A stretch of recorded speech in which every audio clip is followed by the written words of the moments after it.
O preço da gasolina comum está 15 centavos mais caro depois do reajuste de 7% anunciado pela Petrobras na última segunda-feira. Segundo o levantamento feito pela Velloy, em parceria com a Fundação Instituto de Pesquisa Econômica, em 1.900 postos do país, o preço do litro do combustível subiu entre 8 e 15 centavos desde terça-feira. As donas de casa também se preocuparam com o anúncio feito pela Petrobras. O preço do botijão de 13 quilos do gás de cozinha teve aumento de R$ 3,10 para as distribuidoras, passando a custar R$ 34,70. Diante do aumento da gasolina e do gás de cozinha, internautas resgataram uma crítica feita por Lula em 2022 ao então presidente Jair Bolsonaro pelo aumento do preço desses itens.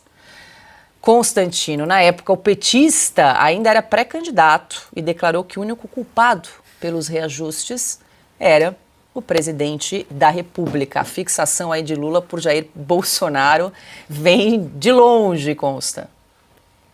Pois é, mas a marca dessa esquerda é a hipocrisia, o duplo padrão e a mentira. Se a gente pegar as mensagens do Lula sobre isso, da Marina Silva sobre incêndios, e trazer para hoje, né, eles vão estar acusando o próprio governo ou a si próprios, diante de um espelho, né? Você é o culpado. A culpa é deles, eles jogam em quem quiser, né? Se eu gostasse de ironia, se eu fosse alguém sarcástico, eu ia dizer assim, olha, gasolina pobre não come, isso vai afetar só os ricos com os seus carrões.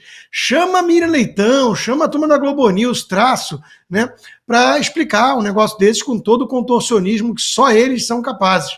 Porque é evidente que eles têm parcela de culpa.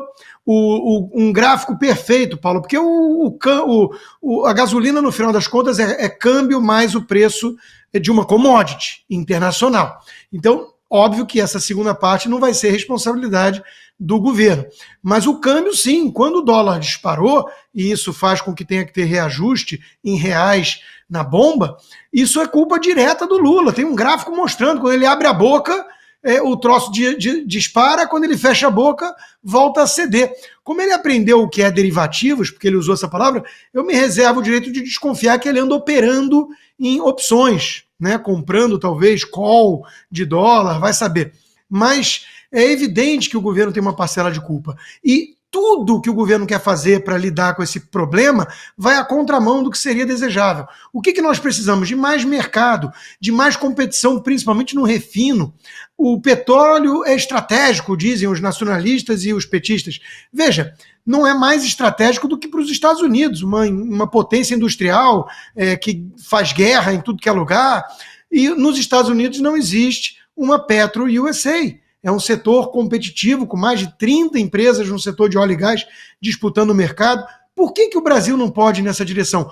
O Paulo Guedes queria levar o Brasil nessa direção e já contava com o aval do Bolsonaro, do presidente. Mas a musa da privatização, a tucana, a liberal, entre aspas, Helena Landau, fez o L. Preferiu a turma do Haddad e do Lula. Vai entender a lógica dessa elite tucana de mercado em nosso país. O Cauti, faz sentido aí esse reajuste de 7% praticado aí pela Petrobras no preço da gasolina comum desde a última segunda-feira, a partir de terça, já com impacto aí nas bombas de gasolina em todo o Brasil?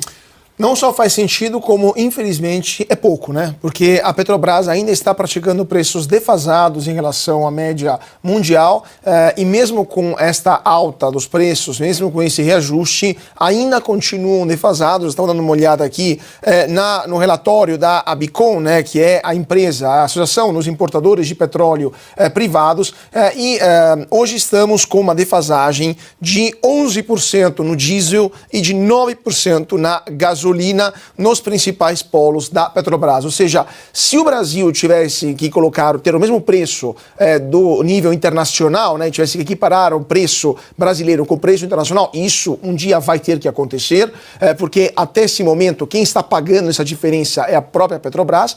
Quando o Brasil equiparar seus preços, a gasolina vai subir ainda mais. Agora, isso por causa não apenas da cotação do preço do petróleo, mas como o Constantino justamente falou, mas mais do que isso, pela alta do dólar. E o dólar está subindo não por causa de situações, conjunturas internacionais particularmente graves, porque os juros nos Estados Unidos ficam o mesmo, os juros no Brasil também continuam o mesmo, mas os investidores têm medo do Brasil, têm medo do risco Brasil, têm medo da política econômica do governo Lula, têm medo da irresponsabilidade fiscal desse governo, têm medo do aumento da carga tributária que vai acontecer, infelizmente, inexoravelmente, nos próximos meses e anos, tem medo do arcabouço fiscal que se demonstrou completamente ineficaz como âncora para manter as contas públicas minimamente em ordem. Ou seja, o mundo tem medo do Brasil hoje e por isso está comprando dólar. E o brasileiro também está comprando dólares. Então, isso acaba elevando o preço do dólar. A gasolina, o petróleo, no caso, é cotado em dólares. Então, mesmo que o petróleo fique igual, fique mais ou menos estável, se o dólar sobe, o petróleo também sobe e a sua gasolina fica mais cara. Ou seja, apertem os cintos porque vem mais chumbo grosso e a gasolina vai ficar mais cara e a inflação também vai subir ainda mais, infelizmente. E a questão é que é uma bola de neve, né, Carlo Cauti? Aumenta a gasolina, aí aumenta frete, aumenta alimentos, enfim.